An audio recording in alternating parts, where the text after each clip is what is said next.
चलो, तो क्लास 12 का एक चैप्टर है ना, प्योर सीबीएसई 2025 के हिसाब से अपन इस चीज को कर रहे हैं। प्रीवियस ईयर क्वेश्चंस देख लेंगे 2024 के, 2023 के, सारे सेट्स के, है ना। बट वो अलग वीडियो रहेगा इसके बाद, है ना। तो इसमें अपन खाली एक क्विक रिवीजन करेंगे। ये जो नोट्स हैं बहुत ही प्यारे नोट्स बने हुए हैं। किसके बने हुए हैं? अरे सौरभ सर के बने हुए हैं, है ना। तो ये इसकी पूरी एचडी क्वालिटी की पीडीएफ की लिंक आपको डिस्क्रिप्शन पर मिल जाएगी। स्टार्ट करते हैं। तो एटम देखो भैया, बहुत सारा चीज जो है इसमें अभी जो अपन बताऊंगा मैं, आपको ऑलरेडी पता होगी एटम, क्योंकि आप 9-10 से पढ़ते आ रहे हो साइंस। ऐसा तो है नहीं कि पहली बार साइंस चैप्टर पढ़ रहे हो, है ना। साइंस में कोई चैप्टर पढ़ रहे हो। तो एटम क्या है? सबसे स्मॉलेस्ट यूनिट ऑफ मैटर है ना। तो अपन उसको क्या बोलते हैं? एटम। सबसे स्मॉलेस्ट जो building block of any material होते हैं उसको अपन क्या बोलते हैं? Atom. Retains the property of an element, और ये इनके पास ही पूरी प्रॉपर्टी होती है किसी भी एलिमेंट की। जैसे अलग अलग अपन एलिमेंट बोल रहे हैं तो वो एटम ही है जो वो प्रॉपर्टी कैरी कर रहे हैं। जैसे कार्बन की अलग प्रॉपर्टी, ऑक्सीजन की अलग, तो वो एटम है जो अलग अलग प्रॉपर्टीज बता रहे हैं। तो हिस्टोरिकल देखते हैं क्या क्या रहा। सबसे पहले आए जॉन डाल्टन, है ना। उन्होंने क्या बोला? फर्स्ट साइंटिफिक एटॉमिक थ्योरी दी। इन्होंने सबसे पहली साइंटिफिक थ्योरी दी। Suggested atoms are indivisible and combine in fixed ratio to form compounds. तो सबसे पहले आए जॉन डाल्टन। इसके बारे में आपने 9th में पढ़ा होगा, है ना। इन्होंने बोला सबसे स्मॉलेस्ट, जिसको और नहीं तोड़ा जा सकता, उसको क्या बोलते हैं? एटम। और जो ये एटम्स हैं वो फिक्स्ड रेशियो में जुड़ते हैं। जैसे पानी बनना है तो 2 हाइड्रोजन 1 ऑक्सीजन के साथ जुड़ेगा, फिक्स्ड रेशियो में ये हमेशा जुड़ते हैं। ये इन्होंने बोला। फिर आए जे थॉमसन। इन्होंने इलेक्ट्रॉन की डिस्कवरी करी। किसकी डिस्कवरी करी? इलेक्ट्रॉन की। और इन्होंने एक अपना मॉडल दिया जिसको बोलते हैं अपन प्लम पुडिंग मॉडल। अपन पढ़ेंगे, थोड़ा सा देखेंगे। फिर आए रदरफोर्ड। फिर रदरफोर्ड ने ये जे थॉमसन का जो पूरा का पूरा एक्सप्लेनेशन था उसको गलत प्रूफ किया।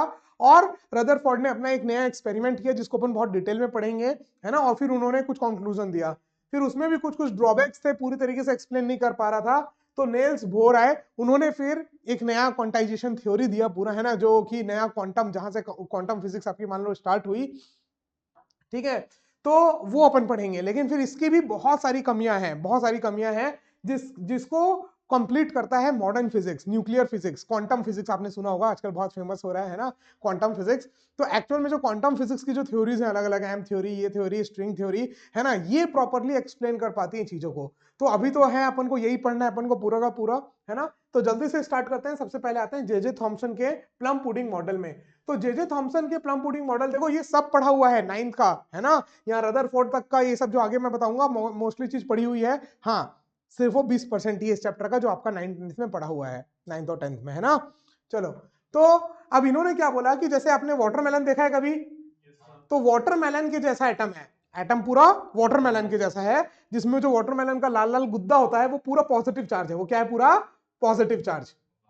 और उसमें जो बीजे हैं वो क्या है? नेगेटिव चार्ज, है ना। और एक्चुअल में जो प्लम पुडिंग होता है ये एक मिठाई होती है ना, क्रिसमस वगैरह में बनाई जाती है। तो वो प्लम पुडिंग, तो उसमें भी ऐसे ही रहता है, पूरा बीच में ऐसे कुछ कुछ। तो उस टाइप से तो अपन इसको वाटरमेलन से समझते हैं। वाटरमेलन आपने ज्यादा जानते हैं सब कोई, है ना। तो वाटरमेलन का पूरा मॉडल इन्होंने दिया। क्या सही बात बोली इन्होंने? ये सही बात बोली कि जितना पॉजिटिव चार्ज है उतना नेगेटिव, बस यही सही बात बोली इन्होंने, है ना। बाकी इनका पूरा मॉडल गलत था। इस तरीके से कोई अरेंजमेंट नहीं होता है पॉजिटिव चार्ज और नेगेटिव चार्ज का। Is that clear? हाँ, इनकी बस एक बात एकदम सही थी। वो क्या थी? क्या सही थी? कि जितना पॉजिटिव चार्ज होता है उतना ही नेगेटिव चार्ज होता है। ओवरऑल एटम क्या होता है? न्यूट्रल। ओवरऑल एटम क्या होता है? न्यूट्रल। ठीक है, चलो। फिर उसके बाद लिमिटेशंस। इसकी लिमिटेशंस क्या क्या थी? कि भैया सबसे पहले तो रदरफोर्ड का जो एक्सपेरिमेंट था उसको ये एक्सप्लेन कर पाया नहीं, सबसे बड़ी बात, ठीक है। और जो स्पेक्ट्रल लाइंस मिल रही थी, ये एक्चुअल में होता क्या है ना, जब भी अलग अलग एटम से अपन वो जो एनर्जीज निकलती हैं उनको एनर्जी जब देते हैं तो कुछ कुछ एनर्जीज वो एमिट करते हैं, तो वो अलग अलग लाइंस बनती हैं, अलग अलग वेवलेंथ की जो होती हैं वो अलग अलग लाइंस बनती है, उनको अपन बोलते हैं स्पेक्ट्रल लाइंस। अलग अलग एनर्जी के फोटॉन्स मिलते हैं अपन को, कंटिन्यूस नहीं मिलते, कुछ कुछ मिलते हैं, कुछ मिलते हैं। तो वो चीज को जो वो है उसी को अपन बोल रहे हैं स्पेक्ट्रल लाइंस। जो ऑब्जर्व होता है एटॉमिक स्पेक्ट्रा का, वो ये एक्सप्लेन कर नहीं पाया। ठीक है क्या? चलो, ये सब यहां पर कोई ज्यादा काम का नहीं है अभी। हाँ, यहां से रदरफोर्ड के एक्सपेरिमेंट से अपना मेन काम का है सारा चीज, ठीक है क्या? चलो, तो रदरफोर्ड का एक्सपेरिमेंट, सबसे पहले अल्फा पार्टिकल क्या होता है ये आपको ऑब्वियसली बचपन से पता है। अल्फा पार्टिकल क्या होता है?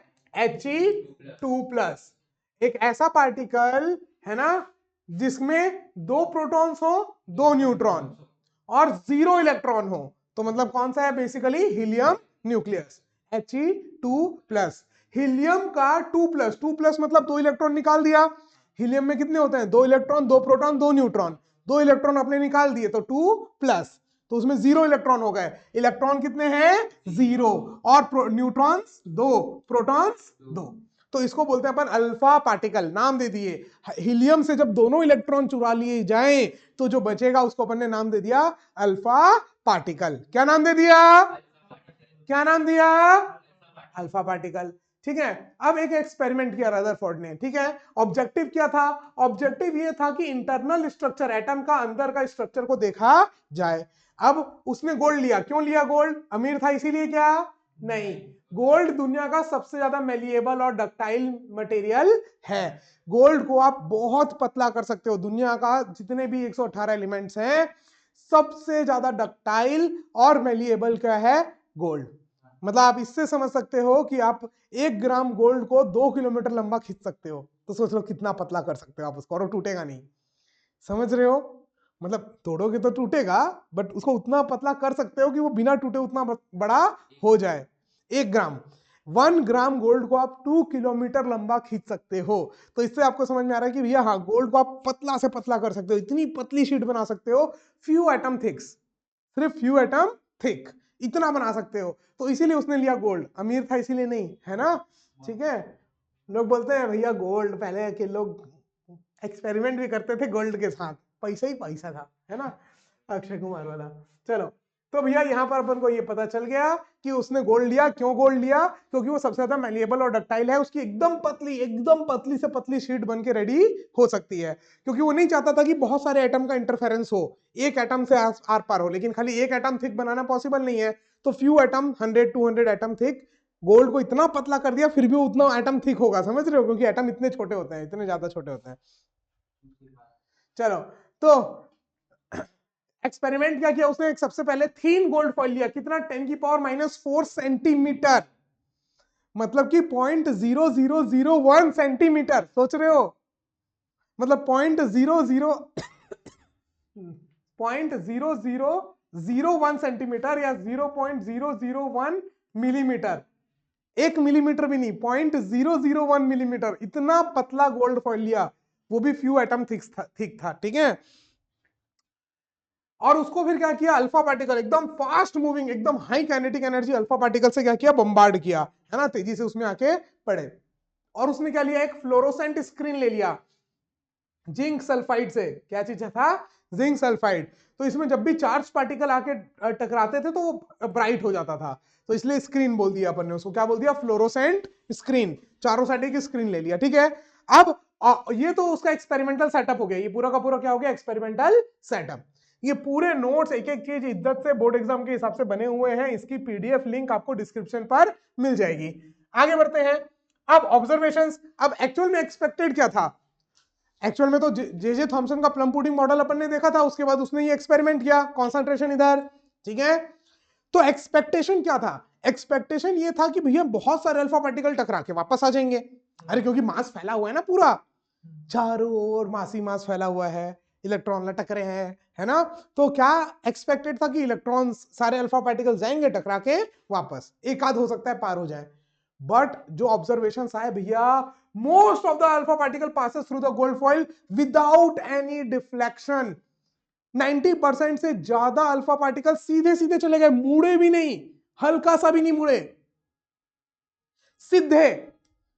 मैक्सिमम मतलब भाई पूरा खाली जगह है, जैसे कि समझ रहे हो? जैसे मान लो मैं इस रूम में, एक जन वहां खड़ा, एक जन बीच में और एक जन यहां, और बहुत सारी बुलेट्स आ रही हैं, तो मैक्सिमम बुलेट्स तो सीधे सीधे पार हो जाएंगी, किसी को पड़ेंगी क्या?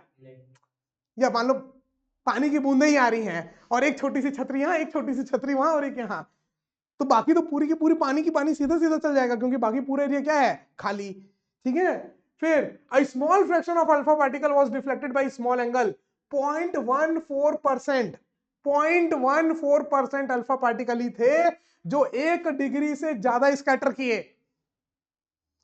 0.14। ये सारे डेटाज एनसीईआरटी के हिसाब से हैं, लेटेस्ट एनसीईआरटी के हिसाब से हैं। थोड़ी बहुत आपको वेरिएशन इसका इंटरनेशनल बुक्स और नेशनल बुक्स में मिलेगा, तो वो भैया एनसीईआरटी का गवारपन है, मेरा नहीं है ना। ये जितने भी डेटा लिया गया है ये प्योर एनसीईआरटी से लिया गया है, ठीक है। एनसीईआरटी को भगवत गीता समझ करके हमने वहां से सारे डेटास लिए हैं। चलो, तो क्या 1 डिग्री से ज्यादा, 1 डिग्री से ज्यादा जो बैंड हुए वो कितने, खाली 0.14%। और 8000 में से सिर्फ एक था जो डिफ्लेक्ट हुआ मोर देन 90 डिग्री, 90 डिग्री से ज्यादा, 8000 में से एक, 8000 में से एक पार्टिकल ऐसा था जो 90 डिग्री से ज्यादा स्कैटर किया। उसके तो होश उड़ गए होंगे कि भाई ये क्या हो गया। अरे अभी ना अपन को मालूम है कि हाँ भाई एटम में 99% जगह खाली रहती है, वो तो एक्सपेरिमेंट कर रहा था, वो तो पढ़ के आया। क्या पढ़ के आया? जे थॉमसन का प्लम पुडिंग मॉडल, है ना, ठीक है। अब उसने ऑब्जर्वेशंस देखा तो उसके बाद उसने कंक्लूड किया। क्या किया? कंक्लूड, है ना। जज साहब कंक्लूड करते हैं ना, वैसे इन्होंने कंक्लूड किया। क्या किया? Most of the atom is empty. Maximum space, एक एटम के अंदर की मैक्सिमम स्पेस क्या है? खाली, empty. The positive charge and most of the atom of the mass of the atoms are concentrated in a very small region which is called nucleus, which is called nucleus। मतलब मास होगा तभी तो टकरा के alpha particle वापस आएंगे। तो मास जो है वो बहुत छोटी सी जगह में कॉन्सेंट्रेटेड है, मैक्सिमम जगह खाली है। तो जो पूरा पॉजिटिव चार्ज है, क्योंकि अल्फा पार्टिकल क्या है? Positive charge. अरे He2+, He2+ पॉजिटिव चार्ज है। पॉजिटिव चार्ज को रिपेल करने वाला पॉजिटिव चार्ज होता है। तो और अल्फा पार्टिकल में कोई इलेक्ट्रॉन थे ही नहीं, सिर्फ क्या थे? प्रोटॉन, खाली पॉजिटिव चार्ज। तो पॉजिटिव चार्ज टकरा के अगर वापस आ रही है तो पॉजिटिव चार्ज से आएगी मास, और पॉजिटिव चार्ज से positive charge repel each other, है ना। तो बोला कि पॉजिटिव चार्ज और जो मास है पूरे एटम का वो बहुत ही छोटी सी जगह में सीमित है। उस छोटी सी जगह को नाम दिया न्यूक्लियस। बात समझ में आई? ये नामकरण भी किसने किया? रदरफोर्ड ने। इलेक्ट्रॉन का नामकरण नहीं, जे थॉमसन ने इन्वेंट किया इलेक्ट्रॉन, ठीक है। The nucleus is positively charge. जो न्यूक्लियस है वो क्या है? Positively charge. As it repels the positively charge alpha particle, क्योंकि वो अल्फा पार्टिकल पॉजिटिव चार्ज है, पॉजिटिव चार्ज को रिपेल कर रहा है, तो न्यूक्लियस क्या होगा? Positive charge, because like charges repel each other. फिर electrons revolve around the nucleus in orbit ensuring the atom remains electrically neutral. अब ये तो पता चल गया कि भैया न्यूक्लियस में मास भी है और पॉजिटिव चार्ज भी है, बट एटम तो ओवरऑल न्यूट्रल होता है। तो अगर पॉजिटिव चार्ज सेंटर में तो इलेक्ट्रॉन नेगेटिव चार्ज भी तो कुछ होंगे, और नेगेटिव चार्ज मालूम था किसके पास है? इलेक्ट्रॉन के पास। तो इलेक्ट्रॉन भी होंगे, कहां होंगे? तो उसने बोला इलेक्ट्रॉन भैया गोल गोल घूम रहे हैं, बाहर ऑर्बिट्स में गोल गोल घूम रहे हैं, ठीक है। ये इसने कंक्लूड किया। अब ये है उसका मॉडल। वापस से उनके कंक्लूजन के ऊपर उसने एक मॉडल दिया अपना, जैसे प्लम पुडिंग मॉडल था जे थॉमसन का, वैसे ही रदरफोर्ड का मॉडल है। तो रदरफोर्ड के मॉडल में क्या है? The atom consist of dense positively charge nucleus. बहुत ज्यादा डेंसिटी होती है, समझ में आया? जो न्यूक्लियस होता है उसकी डेंसिटी बहुत ज्यादा होती है। निकालेंगे भैया, निकालेंगे क्या? नहीं, नेक्स्ट चैप्टर में निकालेंगे, सॉरी, न्यूक्लियस में निकालेंगे, ठीक है। Nuclei, my mistake, chapter number 13 nuclei में निकालेंगे, है ना। तो जो एटम है वो बीच में बहुत डेंस, एकदम घनत्व बहुत ज्यादा, डेंसिटी मतलब हिंदी में घनत्व, है ना, घनत्व एकदम ज्यादा, और पॉजिटिवली चार्ज है जिसको अपन बोलते हैं न्यूक्लियस सेंटर में। और इलेक्ट्रॉन जो है वो आजू बाजू गोल घूम रहे हैं सर्कुलर ऑर्बिट्स में। और size of nucleus is very small, 10⁻⁻15 metre के आसपास है। साइज भी दे दिया था रदरफोर्ड ने न्यूक्लियस का, कितना? 10⁻15 मीटर के आसपास, ठीक है। और वहीं पर एटम का होता है 10⁻14 मीटर, सॉरी, एटम का होता है 10⁻10 मीटर। तो देखो कितने का अंतर है, 5 जीरो का, 5 जीरो मतलब 1,00,000 गुना का अंतर है। सोच रहे हो? 1,00,000 गुना का अंतर है। मतलब अगर ये पूरा रूम आपका एटम है तो न्यूक्लियस शायद दिखाई भी ना दे, या एकदम एक डॉट जैसा, समझ रहे हो? 1,00,000 गुना का अंतर है। अगर ये पूरे रूम की वॉल्यूम मान लो 1000 मीटर क्यूब है, तो उसका 1000 डिवाइड बाई 1,00,000, 0.01 मीटर क्यूब। सोच रहे हो? इतना अंतर है साइज ऑफ एटम में और साइज ऑफ न्यूक्लियस में, और पूरा मास न्यूक्लियस में है। तो सोचो उस न्यूक्लियस की डेंसिटी कितनी ज्यादा होगी कि ओवरऑल मिला के उसकी भी अच्छी खासी डेंसिटी हो जाती है सॉलिड की। अब इसमें भी मैक्सिमम जगह खाली है। तो इमेजिन, अरे छोड़ो यार, हाँ तुमको पढ़ाई करनी है, रटना, एग्जाम देना है, कहाँ सोचते हैं आजकल के बच्चे। आगे बढ़ते हैं। Limitations of Rutherford model. Limitations, भैया पहला लिमिटेशन क्लासिकल फिजिक्स के हिसाब से, ओ भैया इधर ध्यान, इधर ध्यान। क्लासिकल फिजिक्स के हिसाब से मतलब जो पुरानी फिजिक्स है, मैक्सवेल ने जो थ्योरी दी थी उसमें क्या बोला था कि अगर चार्ज पार्टिकल एक्सेलरेट करेंगे तो वो इलेक्ट्रोमैग्नेटिक वेव जनरेट करेंगे। क्या जनरेट करेंगे? इलेक्ट्रोमैग्नेटिक वेव जनरेट करेंगे। मतलब एनर्जी दे दिए तो उनकी एनर्जी कम होगी होगी। तो इसने भी बोला भैया कि भैया रदरफोर्ड ने तो बोल दिया कि इलेक्ट्रॉन गोल गोल घूम रहे हैं, अगर वो गोल घूमेंगे तो इलेक्ट्रोमैग्नेटिक वेव निकालेंगे तो उनकी एनर्जी कम होगी, तो उनका रेडियस कम होता जाएगा, और कम होते होते होते होते भिड़ जाएगा, एटम खत्म, डिस्ट्रॉय, डिस्ट्रॉय हो जाएगा ना। बट ऐसा होता तो नहीं है। 60 ईयर से ये बिल्डिंग ऐसी की ऐसी है ना, ठीक है। अरे एक्चुअल में 60 ईयर से ये बिल्डिंग ऐसी की ऐसी है, ठीक है। मतलब नहीं ऐसी की ऐसी तो नहीं है, थोड़े पेंट वेंट हुआ है ऊपर, बट अंदर का स्ट्रक्चर तो वैसा ही है, समझ रहे हो। 60 ईयर से तो एटम डिस्ट्रॉय नहीं हो रहे हैं, तो ये पहला ड्रॉबैक था, ठीक है। क्लासिकल फिजिक्स जो मैक्सवेल ने कहा था, मैक्सवेल के हिसाब से, और मैक्सवेल के हिसाब से ये कितनी एनर्जी रेडिएट करेगा ये भी याद रखना, ये भी एनसीईआरटी में एक लाइन दिया हुआ है, छुपा हुआ है ना। क्या दिया है? अगर ये एक इलेक्ट्रॉन है, अगर ये एक्सेलरेट कर रहा है, मूव कर रहा है, तो ये एनर्जी रेडिएट करेगा, और ये जो एनर्जी रेडिएट करेगा इसकी जो फ्रीक्वेंसी होगी ये वही फ्रीक्वेंसी होगी जो इसकी गोल घूमने की फ्रीक्वेंसी है। समझ में आया? कोई भी चार्ज पार्टिकल की जो मूव करने की फ्रीक्वेंसी है वही फ्रीक्वेंसी की वो फोटोन एमिट करेगा, ये मैक्सवेल ने कहा था। Is that clear? Is that clear? चलो, तो भैया तो सबसे पहले स्टेबिलिटी ऑफ एटम को एक्सप्लेन नहीं कर पाया रदरफोर्ड, और दूसरा एटॉमिक स्पेक्ट्रा, यही जो मैंने आपको बताया था ना कि अलग अलग डिस्क्रीट वेवलेंथ की लाइट्स मिली, डिस्क्रीट फोटॉन्स मिले, कंटिन्यूअस नहीं मिले। क्या मिले?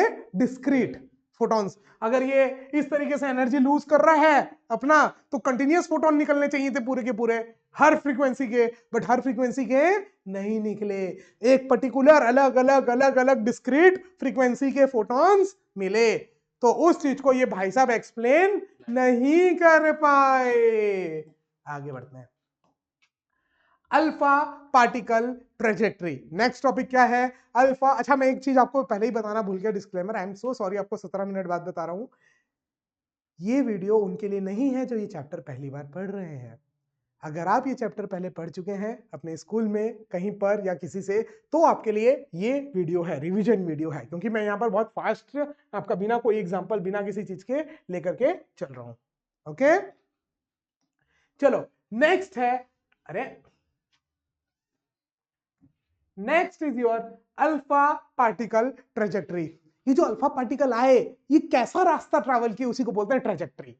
अरे जैसे आपने बोलते हो ना एंग्री बर्ड की ट्रेजेक्ट्री, एंग्री बर्ड को जब आप ऐसे फेंकते हो तो ऐसे पैराबोलिक मोशन करता है, तो ट्रेजेक्ट्री पाथ, मतलब पाथ, अल्फा पार्टिकल का पाथ। अलग से ऐसे फैंसी सा हेडिंग दे दिए हैं डराने के लिए बच्चों को, है ना। अल्फा पार्टिकल ट्रेजेक्ट्री मतलब अल्फा पार्टिकल जो आ रहे हैं उनका पाथ, उनका रास्ता कैसा है। तो भैया कुछ इस टाइप से है, वैसे तो मैक्सिमम सीधे सीधे सीधे सीधे निकल गए, इससे दूर के जितने भी हैं सीधे सीधे, जो न्यूक्लियस के पास के हैं वो क्या हुआ, हल्के बैंड, और जो पास के हैं वो और बैंड, और जो पास के हैं वो और बैंड, और जो पास के हैं वो और बैंड, और एकदम इसके तरफ जो आ रहे थे वो वापस गए, ठीक है। तो अब न्यूक्लियस एकदम सेंटर पे एक डॉट है, तो मैक्सिमम सारी की सारी रेस क्या हो गई, सीधी सीधी चली गई। तो ये जो अल्फा पार्टिकल की जो ट्रेजेक्ट्री है ये क्या क्या चीजों के ऊपर डिपेंड करती है ये रटना है बस। तो सबसे पहली velocity of alpha particle, kinetic energy of alpha particle. अब आप खुद सोचो, खुद सोचना, धरती माता नीचे खिंच रही है, अरे खिंच रही है कि नहीं? कैसे पता? क्लासिकल फिजिक्स के हिसाब से खिंच रही है ना, ठीक है। क्लासिकल फिजिक्स के हिसाब से खींच रही है। बोल दो कि भैया आइंस्टीन न्यूटन गलत था, आइंस्टीन ने बोला ग्रेविटी धरती नहीं खींच रहा है, स्पेस टाइम कर्व और ये और वो छोड़ो, है ना। तो भैया अपन अभी ये बोल रहे हैं भाई, हाँ क्लासिकल फिजिक्स के हिसाब से धरती माता किसी भी चीज को नीचे खींच रही है। अब देखो, ये देखो प्रैक्टिकल, तुरंत ऐसे मुड़ गया, धरती माता खींच रही थी, बट अब मैं इसको वेलोसिटी दूंगा तो तुरंत नहीं मुड़ेगा, आगे जाके से धीरे से मुड़ा, और स्पीड देता या गन की स्पीड देता तो एकदम हल्का सा मुड़ता जो आपको दिखता भी नहीं, आपको स्ट्रेट लाइन लगती। तो जितनी ज्यादा स्पीड होगी इलेक्ट्रोस्टैटिक फोर्स का इफेक्ट उतना कम होगा, समझ रहे हो। तो भैया कहां गया, ये रहा initial energy of alpha particle, जितनी धड़ धड़ धड़ धड़ धड़ धड़ अल्फा पार्टिकल आएंगे उतना कम बैंड होंगे, इसलिए उसने एकदम हाई वेलोसिटी वाली अल्फा पार्टिकल को भेजा। समझ में आया?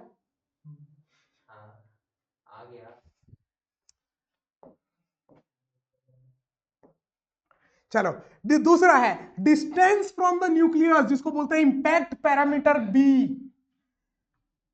अब धरती माता के सेंटर से तो अपन काफी दूर है, और यहां पर तो इतने इतने दूर में कोई अंतर नहीं पता चल रहा है ना। बट अब धरती माता को कर देते हैं थोड़ा सा छोटा, ई है धरती माता, ई है धरती माता। अब देखो क्या होगा, हाँ नेतागिरी इधर है ना, थोड़ी सी इधर देखो, माना इलेक्शन सर पर है बट एग्जाम भी तो दस्तक दे रही है, हाँ इधर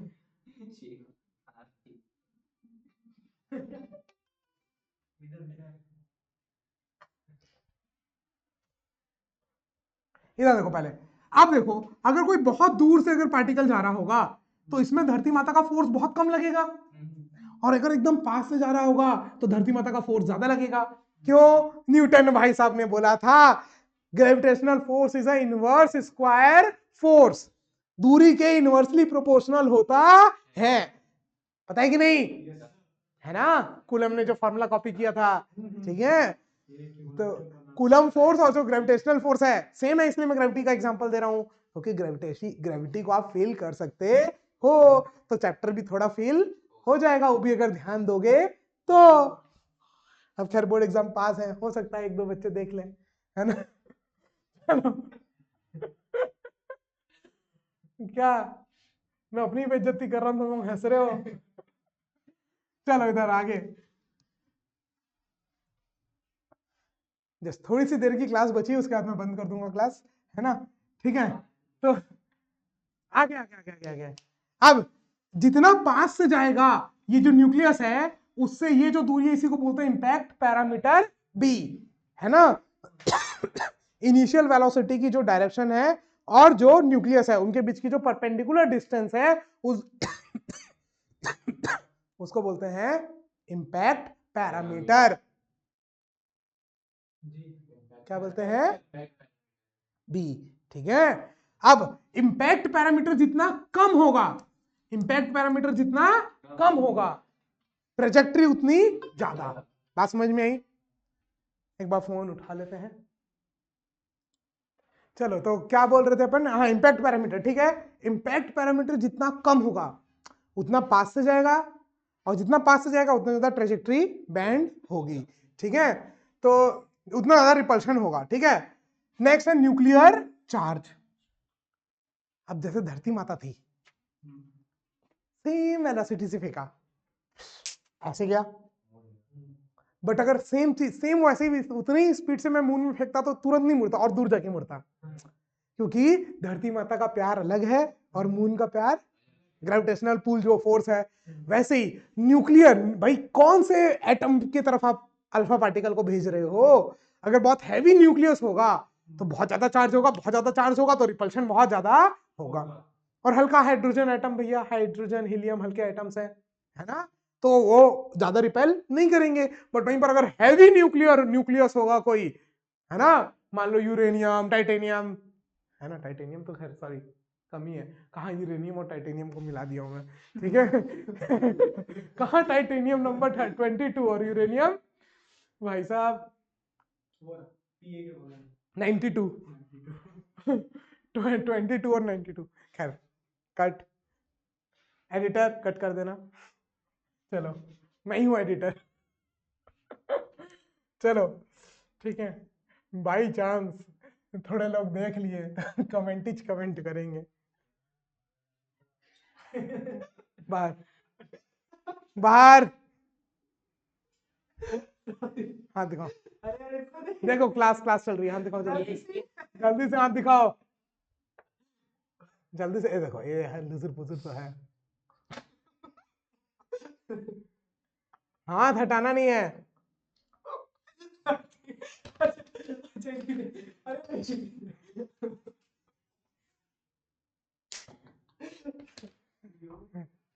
चलो आगे बढ़ते हैं। इंपैक्ट पैरामीटर के बारे में और दिया हुआ है, अगर इंपैक्ट पैरामीटर ज्यादा होगा तो डिफ्लेक्शन कम, और अगर इंपैक्ट पैरामीटर कम होगा तो डिफ्लेक्शन ज्यादा। Is that clear? और हेड ऑन कोलिजन बोलते हैं जब इंपैक्ट पैरामीटर 0 होता है, उसको क्या बोलते हैं? हेड ऑन, हेड ऑन, है ना। तो जब जैसे अगर दो बॉल हैं वो एकदम एक दूसरे के सेंटर की तरफ आती हैं और टकराती हैं तो उसको बोलते हैं हेड ऑन कोलिजन। 9th में पढ़े ही होंगे, है ना। ठीक है, तो जब हेड ऑन कोलिजन होता है उस समय बी 0 हो गया। और ये हेड ऑन कोलिजन जो है वो बहुत ही कम होता है, वेरी लेस। क्यों बहुत कम होता है? Because small fraction of incident particle rebound back by 180 degree. जब अपन ने देखा कि भैया 180 डिग्री में, 180 डिग्री छोड़ो, 90 डिग्री से ज्यादा, 8000 में से सिर्फ एक अल्फा पार्टिकल ऐसा था जो 90 डिग्री से ज्यादा बैंड हो रहा था, तो 180 में आने वाला तो और कम हो गया।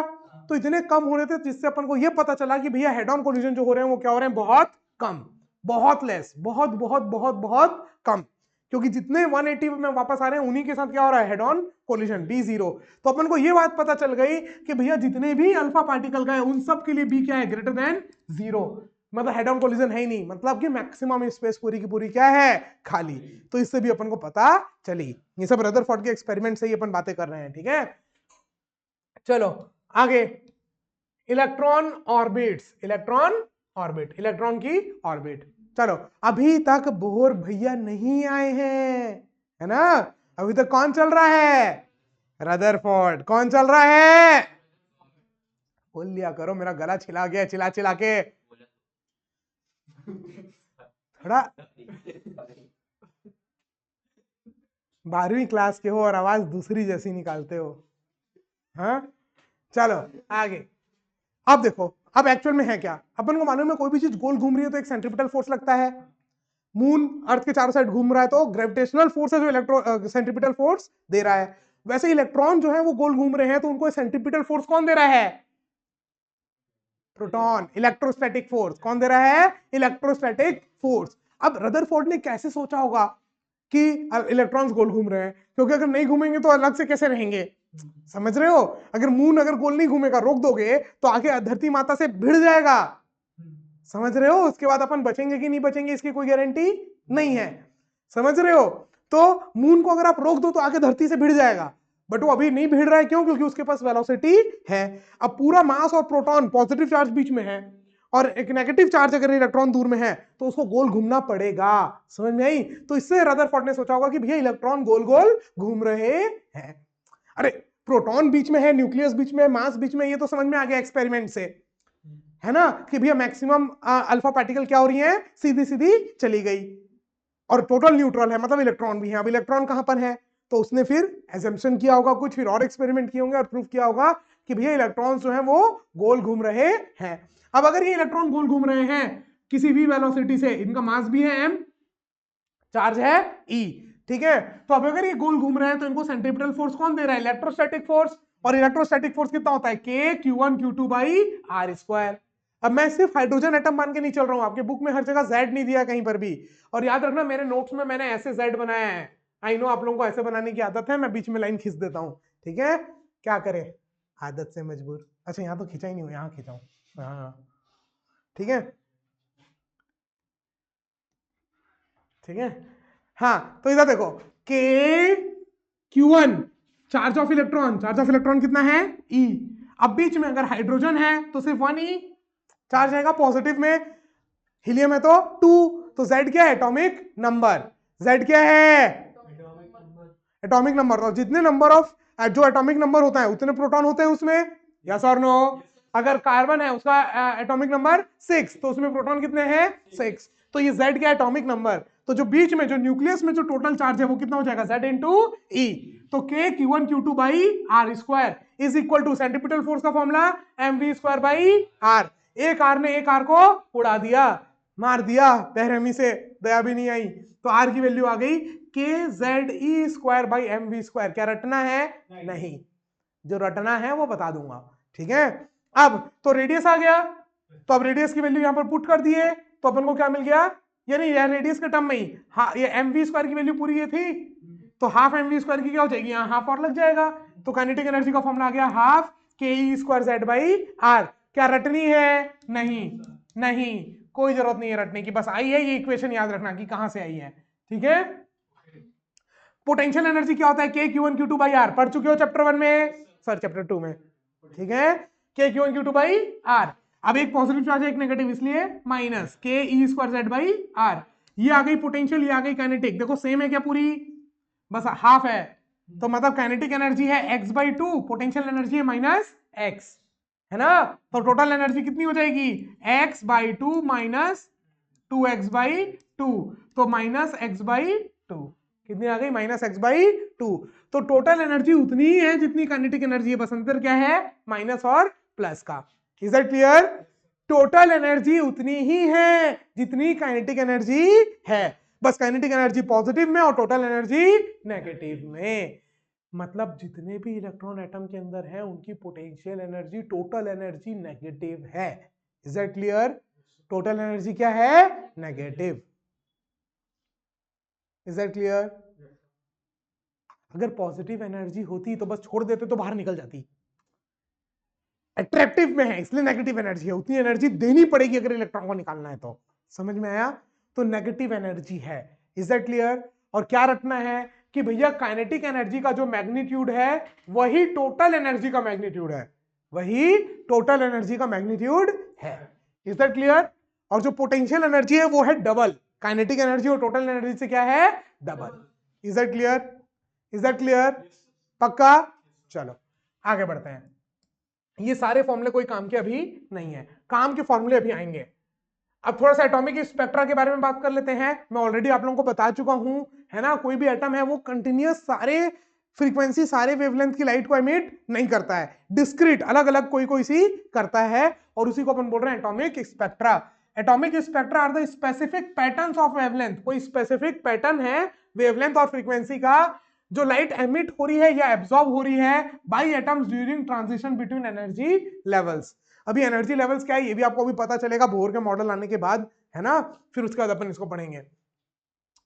एमिशन स्पेक्ट्रम, जो ब्राइट लाइट्स मिल रही है वो एमिशन, और absorption spectrum dark lines. Dark line मिली मतलब वो निकला ही नहीं वो एनर्जी, उसको अपन बोल रहे हैं एब्जॉर्प्शन स्पेक्ट्रम।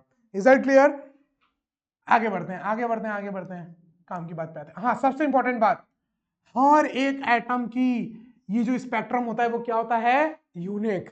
और ये एक्ट करता है एज अ फिंगरप्रिंट। कैसे एक्ट करता है? As a fingerprint. हर इंसानों का फिंगरप्रिंट अलग है, अलग है ना? वैसे ही जो ये एटॉमिक स्पेक्ट्रम बनता है वो हर एटम का अलग अलग है। तो हर एटम के लिए जो ये एटॉमिक स्पेक्ट्रम है वो कैसे एक्ट करता है? As a fingerprint. ये एटॉमिक स्पेक्ट्रम से आप बता सकते हो कि भैया नहीं, ये हाइड्रोजन है, ये ऑक्सीजन है, क्या है।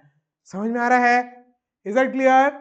नोट्स पूरे के पूरे आप डाउनलोड कर सकते हो, प्रिंट कर सकते हो HD क्वालिटी में, लिंक डिस्क्रिप्शन पर है ना? मेरे होनहार छात्र डाल देंगे डिस्क्रिप्शन पर लिंक, ठीक है? चलो, नेतागिरी में तो आगे हैं ही। चलो, atomic spectra of hydrogen include spectral line, ठीक है? आगे बढ़ते हैं। हाँ, अब आ गए भैया। कौन आ गए? कौन आ गए? अब भैया रदरफोर्ड का जो ड्रॉबैक था उसके लिए बोर ने एक बात बोली, सही भी बोली। उसने बोला इधर इधर इधर इधर इधर ध्यान, इधर। बोर ने क्या बोला कि जो चार्ज पार्टिकल एक्सेलरेट होते हैं तो वो इलेक्ट्रोमैग्नेटिक वेव जनरेट करते हैं। जो मैक्सवेल ने बोला था ये बड़े चीजों के लिए तो वैलिड है, ये अपन ने जानते हैं, प्रूव्ड है, सही है, मानता हूं, कि अगर कोई चार्ज पार्टिकल एक्सेलरेट कर रहा है तो वो एनर्जी को लिबरेट करेगा। तो बड़े ऑब्जेक्ट के लिए, मैक्रो ऑब्जेक्ट के लिए it is valid, it is proved, it is correct, everything is good. But जरूरी तो नहीं है जो चीज बड़े चीजों के लिए अप्लाइड हो वो छोटे के लिए भी हो। जैसे न्यूटन लॉ ऑफ मोशन बड़े सारी चीजों के लिए, बड़े मतलब जो आप एकदम छोटा सा धूल का टुकड़ा है उसके लिए भी Newton law of motion valid है। बट एकदम छोटे इलेक्ट्रॉन प्रोटॉन जितने छोटे क्वांटम वर्ल्ड में जब चल जाओगे आप, क्वांटम चीजों के बारे में, एकदम छोटी चीजों के बारे में देखोगे तो Newton law of motion failed है। तो वैसे ही इसने बोला कि भैया जरूरी तो नहीं है जो फिजिक्स बड़े चीजों के लिए लग रही है वही छोटे के लिए लगे, तो यहां नहीं लग रही है। इसने सीधी सी क्या क्या बात बोली, जब इलेक्ट्रॉन गोल घूम रहे हैं तो यहां पर मैक्सवेल की क्लासिकल फिजिक्स के हिसाब से ये एनर्जी एमिट नहीं करेंगे। बात समझ में आई? और ये किसी भी ऑर्बिट में नहीं घूम रहे, ये स्पेसिफिक ऑर्बिट में घूम रहे हैं। इसको एक्सप्लेन बाद में डी ब्रॉगली ने किया है ना, 10 साल बाद, 10 साल बाद, ठीक है। डी ब्रॉगली नहीं, डी ब्रॉगली, ठीक है, डॉगली, जैसे भी याद रखो, बस एग्जाम में थोड़ा करेक्ट लिख के आना, है ना। चलो आगे आगे आगे आगे आगे। हाँ, तो Bohr model of hydrogen atom.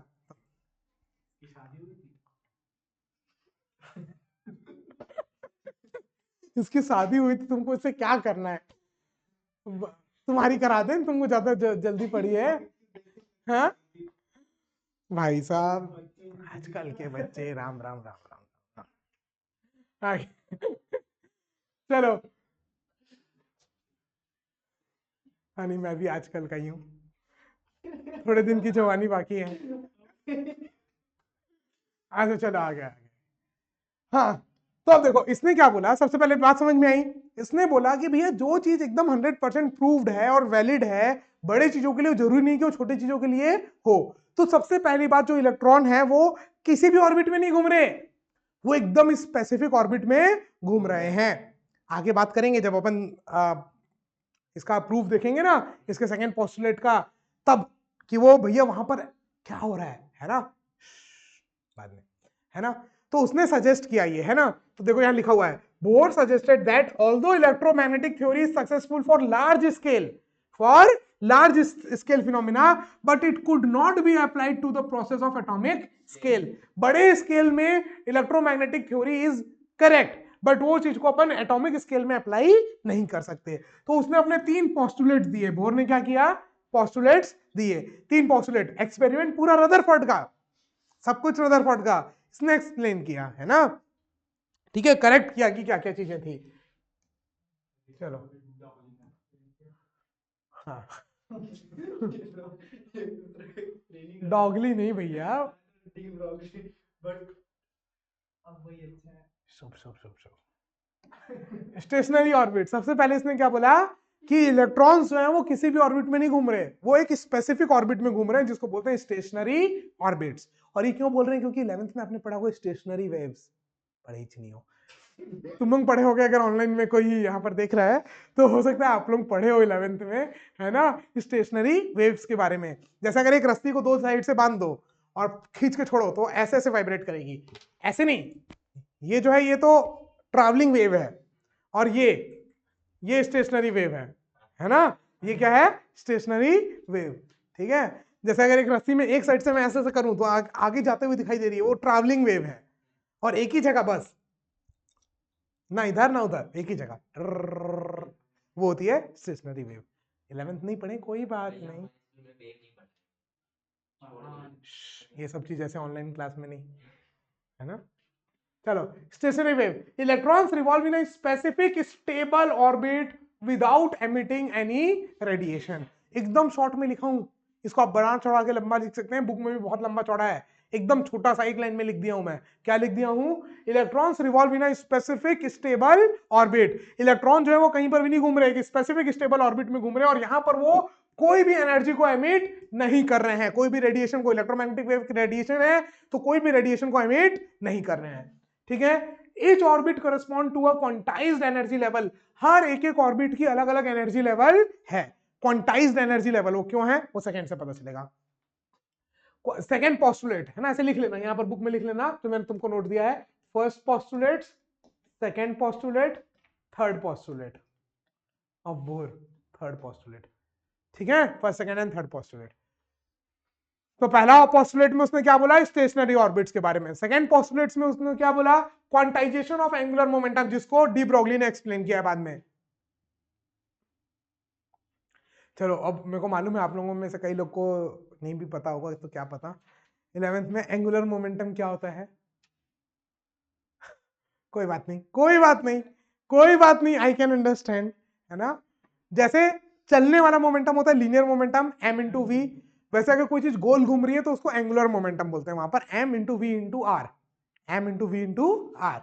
जैसे अगर कोई चीज ऐसे यहां चल रही है P से और ये पॉइंट के अबाउट ऐसे चल रही है मान लो, तो इसका एंगुलर मोमेंटम लिखेंगे ये दूरी r और 90 डिग्री है तो into momentum P, linear momentum into r, वो हो जाता है एंगुलर मोमेंटम, जिसको किससे डिनोट करते हैं, L। किससे डिनोट करते हैं, L। तो L हो गया आपका मान लो m into we into R.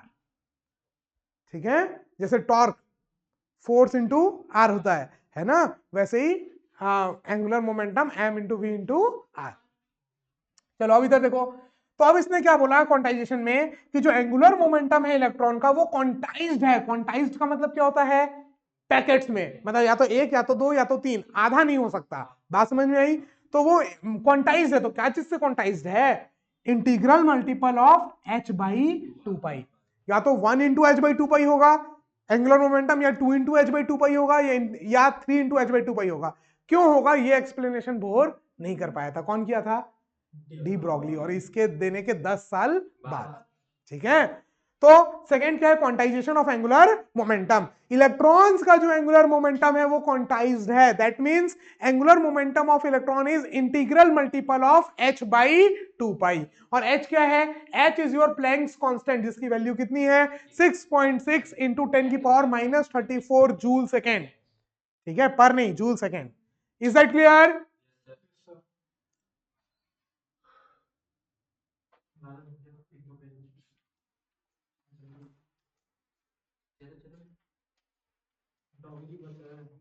चलो आगे आगे, 5वें पेज में ही तो है अभी। चलो, तो photon emission and absorption, the electron emit और absorb photons when transiting between energy levels.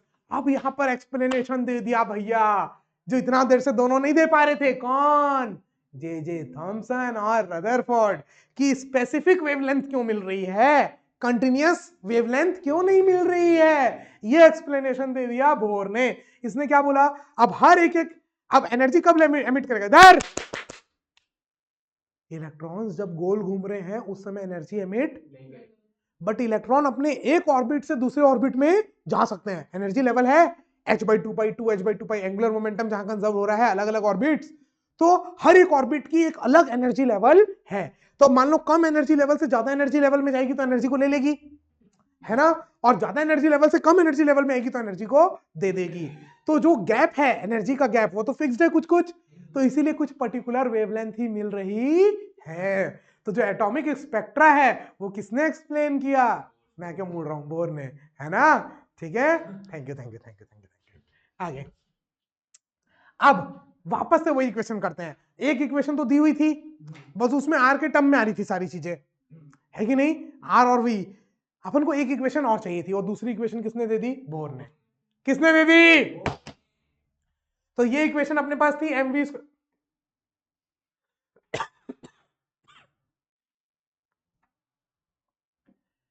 We square by R is equal to के Z E square by R square, ये थी। अभी अपन ने किया ना ऊपर में, एक आर कट गया था।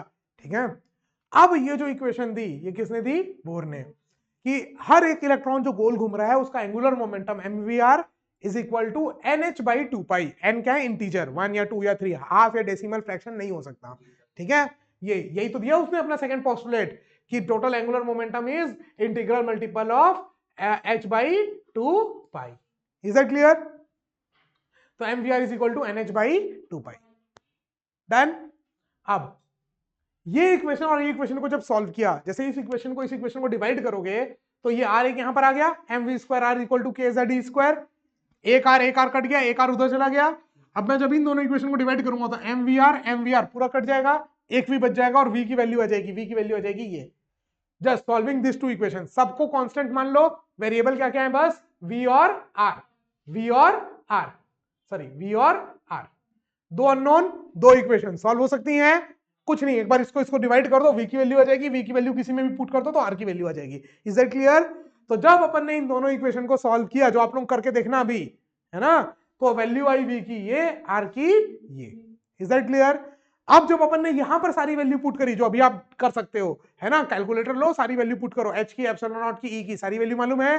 जब आप सारी वैल्यू पुट करोगे तो ये पूरी की वैल्यू आएगी 2.18 इंटू 10 की पावर 6। तो जो एक्चुअल फॉर्मूला बन गया v का, जो अपन को रटना है, ये याद रखना है, ये याद रखना है, ये याद रखना है, रटना है एकदम, नींद में भी याद होना चाहिए, भूलने पर पड़ेगा पाप।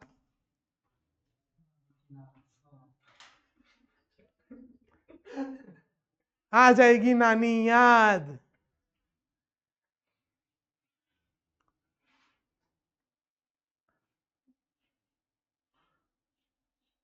अब एक चैप्टर बचा न्यूक्लियाई, करेंगे फिर एक आध हफ्ते बाद उसको।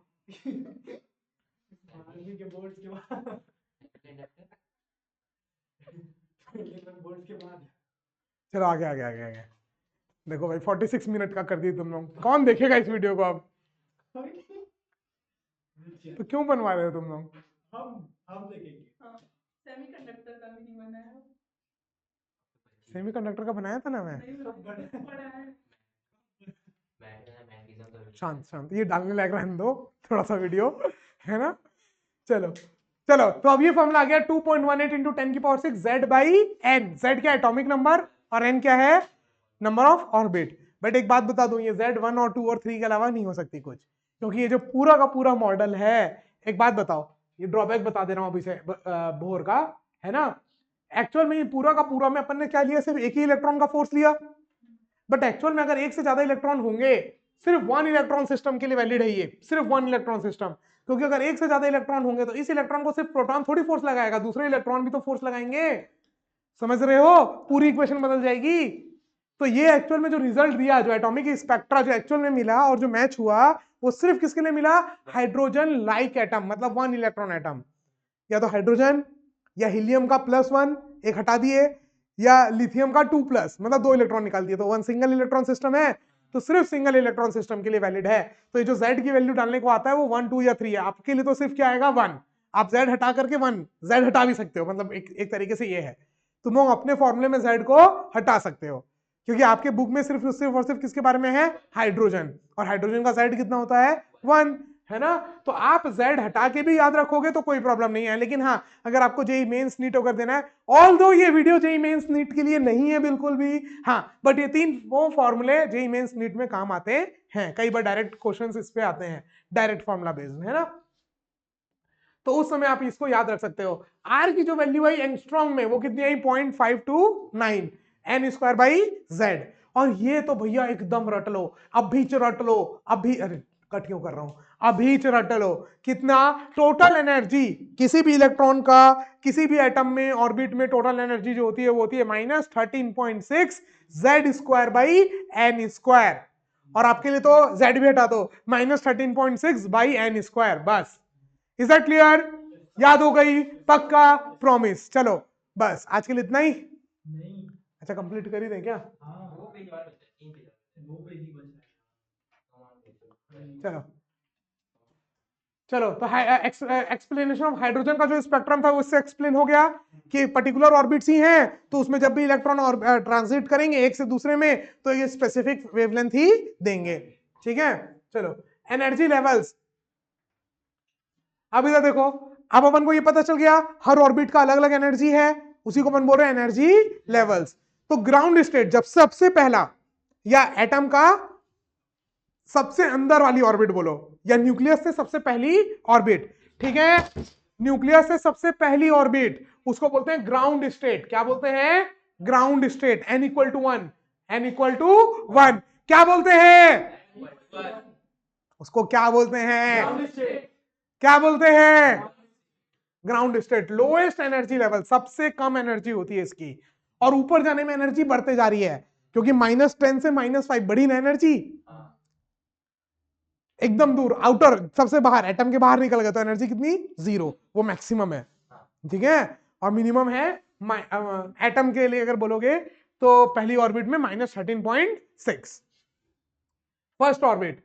और एक्साइटेड स्टेट्स, ग्राउंड स्टेट को छोड़ करके कोई भी जो अदर ऑर्बिट है उसको अपन क्या बोलेंगे, एक्साइटेड स्टेट। तो अगर इलेक्ट्रॉन सबसे पहली ऑर्बिट में है तो बोलेंगे ग्राउंड स्टेट में है, और उसके अलावा कहीं पर भी है तो एक्साइटेड स्टेट में है, एक्साइट हो चुका है, एनर्जी मिल गई ना उसको, एनर्जी मिल गई तो वो एक्साइट हो गया, ठीक है। फिर है आयोनाइजेशन एनर्जी, किसी भी इलेक्ट्रॉन को एटम से निकालने के लिए जो एनर्जी लगती है उसके ग्राउंड स्टेट से, किसी भी इलेक्ट्रॉन को एटम के ग्राउंड स्टेट से निकालने में जो एनर्जी लगती है उसको बोलते हैं आयनाइजेशन एनर्जी, ठीक है। और वर्क फंक्शन और आयनाइजेशन एनर्जी में क्या अंतर है? वर्क फंक्शन एक तरीके से है कि भैया कोई भी मेटल से या कोई भी मटेरियल से इलेक्ट्रॉन को निकालना है, अब चाहे वो पहले से एटम से निकले हुए हो, अपन को मटेरियल से बाहर निकालना है तो उसको बोलते थे वर्क फंक्शन। और यहां अपन बात कर रहे हैं एक एटम की, एक आइसोलेटेड एटम की, एटम के ग्राउंड स्टेट से उसको खींच के बाहर निकालना है, फ्री करना है। बात समझ में आई? अब जैसे अगर मैं आयरन की बात बोलूं तो उसमें फ्री है वो इलेक्ट्रॉन मूव करने के लिए एक एटम से दूसरे एटम में, है ना, इज दैट क्लियर? ठीक है, उसमें फ्री है वो। लेकिन अब मैं किसकी बात कर रहा हूं कि एक एटम के अंदर लोएस्ट ग्राउंड स्टेट में अगर कोई एक इलेक्ट्रॉन है तो उसको वहां से निकालने के लिए जो एनर्जी लगेगी that is called ionisation energy. या जो लोएस्ट एनर्जी लेवल होता है किसी भी एटम का उसको बोलते हैं ionization energy. Is that clear? Is that clear? तो अलग है, work function is different. Work function मतलब भैया कोई भी मेटल से, कोई भी मटेरियल से इलेक्ट्रॉन को बाहर निकालना है पूरा, और यहां पर एक एटम से बाहर निकालना है, तो अंतर है दोनों में, ठीक है, इसलिए अलग अलग नाम दिए गए हैं। आगे बढ़ते हैं। हाइड्रोजन के लिए आयोनाइजेशन एनर्जी कितनी है? 13.6 eV। हीलियम के लिए कितनी हो जाएगी? 13.6, हाइड्रोजन हीलियम 2 2 2 4 बाई पहले, हाँ, इंटू 4। लिथियम के लिए कितनी हो जाएगी? 13.6 इंटू 9। इसके आगे के लिए अप्लाइड नहीं है ये फॉर्मूला, है ना, सिर्फ, और वो भी लिथियम के लिए नहीं, लिथियम 2+ के लिए, हीलियम +1 के लिए, एक 1 electron system, only valid for 1 electron system. अब अपन हाइड्रोजन की बात करते हैं, सिर्फ और सिर्फ किसकी बात करते हैं? हाइड्रोजन की। तो जब अपन सिर्फ हाइड्रोजन की बात करेंगे तो हाइड्रोजन में अभी अपन ने देखा सबसे लोएस्ट एनर्जी कितना है? -13.6। उसके ऊपर वाला फॉर्मूला क्या था? -13.6 Z²/n²। सेकेंड ऑर्बिट में n की वैल्यू 2, Z तो 1 ही होगा, सिर्फ हाइड्रोजन की बात कर रहे हैं तो n की वैल्यू 2, 2 2 4, 13.6/4 कितना आएगा? -3.4। ये 2-3 वैल्यू रटनी है, एक -13.6, फिर -3.4, फिर -0.51, बस, इसके आगे की रटने की आवश्यकता नहीं है। बट हाँ, 2-3 तो कम से कम रट लेना, ताकि कहीं एग्जांपल देना है, कुछ करना है, बनाना है तो आपको आराम से बना पाओ। Is that clear? अब देखना क्या है, एकदम ग्राउंड स्टेट और उसके ऊपर वाले में सबसे ज्यादा अंतर है, लगभग 10 का अंतर है, 10 पॉइंट समथिंग का। अब देखो दूसरे और तीसरे में अंतर देखो कितने का है? लगभग 3 का, 3 से कम, 2 पॉइंट समथिंग का, है ना। अब इसमें और इसमें देखोगे तो अंतर 0.3 का, समझ रहे हो? तो जो गैप है, एनर्जी गैप, वो कम होते जा रही है। वो क्या होते जा रही है? कम। सबसे ज्यादा एनर्जी गैप किसके बीच में है? पहली और दूसरी, फिर दूसरी तीसरी में और कम, तीसरी चौथी में और कम। ये एनर्जी गैप बहुत कम होते जा रही है। Is that clear? और हाइड्रोजन एटम के लिए ग्राउंड स्टेट की एनर्जी कितनी है? -13.6। फर्स्ट एक्साइटेड स्टेट, n = 2 को क्या बोलते हैं? First excited state. First excited state मतलब n = 2, second orbit. Second excited state n = 3। Second excited state मतलब ग्राउंड के ऊपर दूसरा 2, तो क्या हो गया? n = 3। Is that clear? ठीक है, चलो।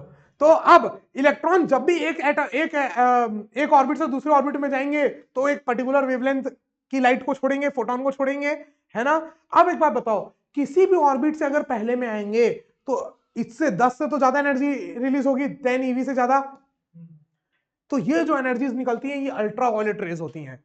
अपन ने इलेक्ट्रोमैग्नेटिक वेव पढ़ लिया, तो इलेक्ट्रोमैग्नेटिक वेव में अपन ने देखा ना अलग अलग फ्रीक्वेंसी, जैसे फ्रीक्वेंसी एनर्जी बढ़ते जा रही है वैसे वैसे अपन ने उसको देखा था। सबसे कम एनर्जी किसकी होती है? रेडियो वेव्स, फिर माइक्रोवेव्स, फिर इंफ्रारेड, फिर विजिबल, फिर अल्ट्रावायलेट, फिर एक्स रेज, फिर गामा रेज। बात समझ में आई? तो जो पहले ऑर्बिट में, किसी भी ऑर्बिट से पहले ऑर्बिट में अगर इलेक्ट्रॉन ट्रांजिट करेगा तो वो जो एनर्जी रिलीज होगी, जो फोटोन रिलीज होगी, वो किस में लाई करेगी? Ultraviolet rays. और किसी भी ऑर्बिट से पहले में ऑर्बिट में अगर आएगा तो जो फोटॉन्स रिलीज होंगे उसको अपन बोलते हैं लाइमन सीरीज। क्या बोलते हैं? Lyman series. अब खुद सोचो, सेकेंड में अगर कहीं से भी आ रहे हैं तो वो एनर्जी कितनी होगी? मैक्सिमम ज्यादा कितनी हो सकती है? यहां पर 0 और यहां पर 3.14। 3.14 से ज्यादा तो नहीं होगी, तो पूरी अलग हो गई। समझ में आया? लाइमन की टोटल एनर्जी ऐसे यहां, फिर बाल्मर की और नीचे, है ना? इसको क्या बोलते हैं? Balmer series. किसी भी एक्साइटेड स्टेट से जब सेकेंड स्टेट पर, सॉरी सेकेंड ऑर्बिट पर फर्स्ट एक्साइटेड स्टेट पर इलेक्ट्रॉन ट्रांजिट करता है, मूव करता है, जंप करता है, तो जो फोटॉन्स निकलते हैं, जो रेडिएशंस निकलती हैं, उनको अपन बोलते हैं बाल्मर सीरीज। ठीक है, आगे बढ़ते हैं। ये जो बाल्मर सीरीज है ये आपकी इसमें रहती है विजिबल रीजन में, है ना? हाँ, विजिबल स्पेक्ट्रम ये किसमें होती है? विजिबल रीजन में। और इसके बाद की जो सारी हैं, लाइमन, बाल्मर, पाशन, क्या क्या तो नाम है ना? ब्रैकेट, पीफंड, एक और कहां गया? 2। अच्छा, यहां पर 2 आएगा, थोड़ा सा एडिटिंग 2 आएगा, है ना? पाशन सीरीज, पाशन, ब्रैकेट और फिर पीफंड। हाँ, मैं एक बात और बता दूं, अभी की लेटेस्ट एनसीईआरटी में ये चीजें थोड़ी सी कट हो गई हैं, बट ठीक है, आप बस इतना ध्यान रखो कि लाइमन वाली जो होती है वो यूवी रीजन में लाई करती है, बाल्मर वाली मतलब विजिबल रीजन में, और बाकी सारी इंफ्रारेड। एनर्जी कम होते जा रही है ना? यस और no? Is that clear? Yes sir.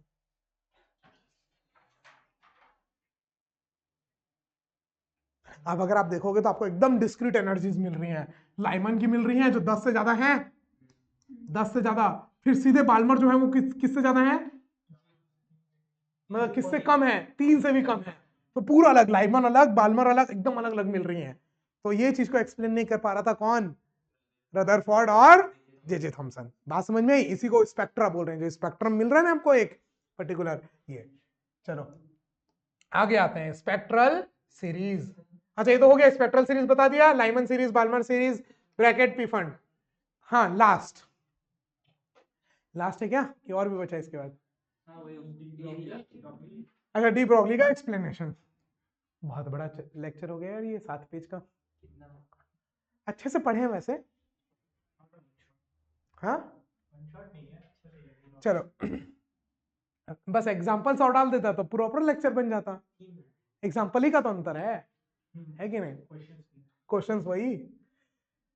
Wavelength of, हाँ, अब आपको ये तो पता चल गया कि नहीं? चल गया कि जब भी इलेक्ट्रॉन एक ऑर्बिट से दूसरे ऑर्बिट में ट्रांजिट करता है तो फोटोन रिलीज होता है।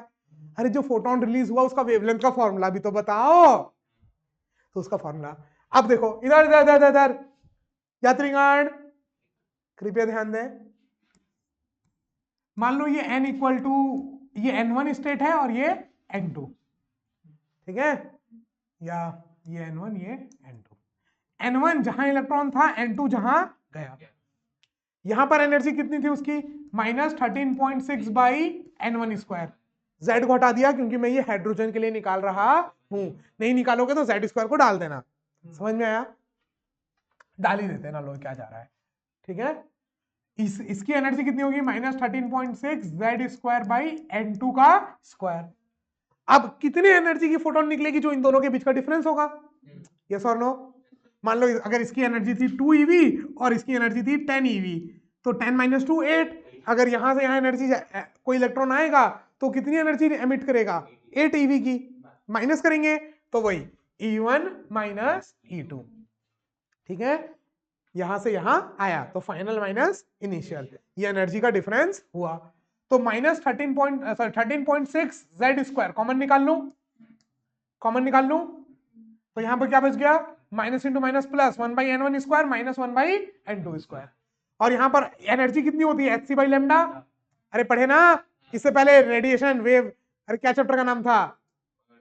ड्यूअल नेचर एंड रेडिएशन में पढ़े ये चीज को, कि जो फोटोन होती है उसकी एनर्जी कितनी होती है? hc by lambda. De Broglie wavelength अगर से निकाले थे, यस और नो? आइंस्टीन की इक्वेशन और डी ब्रॉगली की इक्वेशन, डी ब्रॉगली वेवलेंथ को मिला करके निकाले थे, energy equal to hc by lambda. तो 1 बाई लैम्डा को यहां रख दिया तो hc इधर आ गया। अब इस पूरी की जब वैल्यू को डाला गया तो एक नया कांस्टेंट नाम दे दिया गया उसको, रेडबर्ग कांस्टेंट, RYDBERG, है ना, इसको रेडबर्ग कांस्टेंट ही पढ़ते हैं। क्या पढ़ते हैं इसको? Rydberg constant. इसकी वैल्यू कितनी होती है? 1.097 इंटू 10 की power 7 metre inverse, metre inverse, क्योंकि 1 अपॉन लैम्डा है ना, तो 1 अपॉन मीटर ऐसा यूनिट। तो ये जो पूरा नाम था 13.6 अपॉन एच और सी, जब ये पूरी वैल्यू को यहां पर पुट करोगे तो आ जाएगी ये वैल्यू, और इसको एक नया नाम दे दिया रेडबर्ग कांस्टेंट। तो वेवलेंथ का डायरेक्ट फॉर्मूला बन गया जो याद होना चाहिए। अगेन मेंस नीट के लिए ज्यादा इंपॉर्टेंट है, आपके बोर्ड के लिए उतना इंपॉर्टेंट नहीं है। आपके बोर्ड के लिए थ्योरेटिकली आप खाली सोच सकते हो। Is that clear? चलो, अब डी ब्रॉगली ने जो एक्सप्लेन किया, क्या किया? एक्सप्लेन किया बोर का सेकेंड पोस्टुलेट।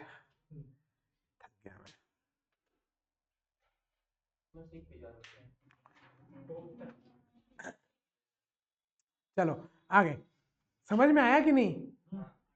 पक्का? अहो भाग्य हमारे। चलो, तो बोर का सेकंड पोस्टुलेट क्या था कि total angular momentum is integral multiple of h by 2 पाई। ठीक है, अब डी ब्रॉगली का हाइपोथेसिस क्या था? डी ब्रॉगली ने बोला कि भैया जो इलेक्ट्रॉन है जब वो सर्कुलर ऑर्बिट में घूम रहा है तो आप उसको एज अ पार्टिकल वेव मान सकते हो। जब बहुत छोटे पार्टिकल हैं और वो काफी हाई स्पीड से चलते हैं तो वो वेव के जैसे चलते हैं, है तो पार्टिकल लेकिन चलते कैसे? As a wave. De Broglie ने यही तो बोला था कि light is a photon, particle बोल दिया, और वेवलेंथ भी बता दी, मतलब वेव भी बोल दिया।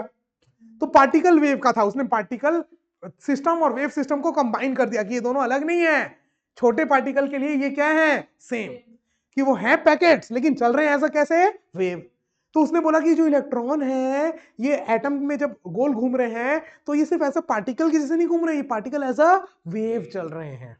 पार्टिकल तो हैं, इलेक्ट्रॉन पार्टिकल तो हैं, बट वो ऐसा कैसे चल रहे हैं? As a wave. और जब वो एज अ वेव भी चल रहे हैं तो वो एक ऐसी वेव बना रहे हैं, स्टैंडिंग वेव। कैसी वेव बना रहे हैं? Standing wave. मतलब जैसे अगर एक सर्कुलर ऑर्बिट में घूमना है तो पूरी एक वेव ऐसे पूरी कंप्लीट हो रही है, जहां से स्टार्ट हुई वहीं से खत्म, है ना, ऐसे मूव नहीं हो रही है वेव, स्टैंडिंग है एक ही जगह, ये ऐसे कम ज्यादा हो रही है अपने अपने जगह। मतलब यहां पर अगर रेस्ट पे है तो वो हमेशा रेस्ट पे, ये इधर गई और इधर आई, समझ रहे हो? ऐसे समझ रहे हो? तो जो जो पार्ट रेस्ट पे वो रेस्ट पे। तो यहां पर जो है ये डी ब्रॉगली का हाइपोथेसिस था, है ना, कि भैया जो पार्टिकल्स, खाली जो फोटोन है, जो लाइट है, सिर्फ वो नहीं है पार्टिकल और वेव दोनों, हर चीज, जो छोटी चीज जो बहुत हाई स्पीड से चल रही है वो पार्टिकल भी है और वेव भी। बात समझ में आई? तो इसने वो बोला, ठीक है, और यहां पर फिर डी ब्रॉगली वेवलेंथ लगा दिया। डी ब्रॉगली वेवलेंथ क्या था? h बाई पी, यही तो था, याद आ रहा है? Lambda is equal to wavelength is equal to h by P, h by M V, ये पढ़ा था अपन ने। बस अब इसी से एक्सप्लेन हो गया। कैसे एक्सप्लेन हुआ देखो, अब स्टैंडिंग वेव बन रही है तो 11th में आपने पढ़ा था स्टैंडिंग वेव बनाना अगर है तो टोटल लेंथ ऑफ स्ट्रिंग जो होती है वो कितनी होनी चाहिए? ये तो NH बाई 2 एम वी यहां से आ गया, हाँ सॉरी यहां डायरेक्ट लिख दिया इसलिए कंफ्यूजन हो रहा है। ये रहा, ये रहा n इंटू लैम्डा। 11th में पढ़ा था वेव चैप्टर में अपन ने कि जब भी स्टैंडिंग वेव चाहिए होती है तो जो लेंथ ऑफ स्ट्रिंग होती है वो या तो 1 लैम्डा होनी चाहिए या 2 लैम्डा या 3 लैम्डा, तभी स्टैंडिंग वेव बनेगी। ऐसे खाली एकदम आधी वेव नहीं बनेगी आपकी, है ना। तो आपकी जो टोटल लेंथ ऑफ स्ट्रिंग होती है वो कितनी होनी चाहिए? n lambda. कितनी होनी चाहिए? n lambda. अब यहां पर क्या है? Total length of string 2 pi R, अगर रेडियस है r तो टोटल लेंथ, टोटल डायमीटर कितना हो गया? 2 पाई r। तो 2 pi r is equal to n lambda. अब लैम्डा की वैल्यू डी ब्रॉगली के हिसाब से क्या थी? h by M V. तो एक इक्वेशन आ गई ये। अब इसमें 2 पाई को उधर भेज दूं, एम वी को उधर भेज दूं, तो देखो M we are is equal to N H by 2 pi. जो बोर ने बोला था प्रूव हो गया। तो बोर ने ये प्रूव नहीं किया, बोर ने खाली डायरेक्टली बोल दिया कि भैया angular momentum N H by 2 pi होगा। क्यों नहीं मालूम? ये एक्सप्लेन किसने किया? डी ब्रॉगली ने। डी ब्रॉगली से अपन ने एक्सप्लेन किया कि भैया ये स्टैंडिंग वेव 11 का कॉन्सेप्ट लाया और फिर एक्सप्लेन किया कि क्यों एंगुलर मोमेंटम जो है वो इंटीग्रल मल्टीपल है h/2 के। तो इसी को अपन बोल देते हैं de Broglie explanation of bore second postulate. बात समझ में, इतना बड़ा टॉपिक दिया हुआ है। इसी के साथ अच्छा लिमिटेशंस ये तो बता ही दिया मैं, बोर मॉडल के भी लिमिटेशंस थे क्योंकि ये सिर्फ one electron system hydrogen like atom के लिए वैलिड है। दूसरा जो स्पेक्ट्रम मिला उसमें कोई फ्रीक्वेंसी ब्राइट मिली और कई फ्रीक्वेंसी कम ब्राइट मिली, इस चीज को भी एक्सप्लेन नहीं कर पाया। वैसे तो लिमिटेशंस और भी हैं, 5-6 और लिमिटेशंस हैं, लेकिन आपकी एनसीईआरटी में 2 लिमिटेशंस दी हुई हैं। तो उसी के साथ ये चैप्टर आपका होता है खत्म। पीडीएफ आपको मिल जाएगी डिस्क्रिप्शन पर, और भी अगर आपको मेरे से कोई भी हेल्प चाहिए तो आप मुझे कमेंट करके बता सकते हैं। फिर मिलेंगे आपसे अगली क्लास में, तब तक के लिए हंसते रहिए, मुस्कुराते रहिए, देखते रहिए एडुमेशन की क्लासेस। जय हिंद, बाय बाय, टेक केयर। थोड़ी मेरी बकवास को इग्नोर कीजिएगा।